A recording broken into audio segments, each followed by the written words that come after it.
Company ಮುಂದೆ ಕೂಡ ಹೋಗ್ದಲೇ ಇರ್ಬೋದು, ಇಲ್ಲ ಅಂದರೂ ಎಂದೋ ಒಂದು ದಿನ ತೊಂದರೆ ಆಗುತ್ತೆ. ಈ ಥರ ಸುಮಾರು ಕಂಪ್ನಿಗಳು 10 ವರ್ಷ ಆದಮೇಲೆ ಶಟ್ ಡೌನ್ ಆಗಿರೋದು ನೋಡಿದ್ದೀವಿ. ಐ ಥಿಂಕ್ ಎಲ್ಲಿ ನಾವು ಇದು ನಮಗೆ ಈಗ ಬಿಗ್ ಬಾಸ್ಕೆಟ್ ಆಗಲಿ, ಅವರು ಒಂದು ಫ್ರೂಟ್ಸ್ ಆ್ಯಂಡ್ ವೆಜಿಟೇಬಲಲ್ಲಿ ವಿ ವಾಂಟ್ ಫ್ರೆಶ್ ಅಂತ ಅವ್ರದ್ದೊಂದು concept.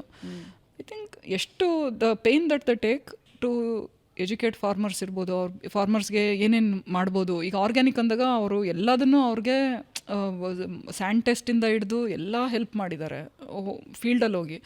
So that's a win win with partner. ಅಂದರೆ ನಿಮಗೆ ಈಗ ಫ್ರೂಟ್ಸ್ ಪ್ರೊಕ್ಯೂರ್ ಮಾಡ್ಕೋಬೇಕು ಅಂದರೆ ಫಾರ್ಮರ್ಸ್ ಆರ್ ಯುವರ್ ಪಾರ್ಟ್ನರ್.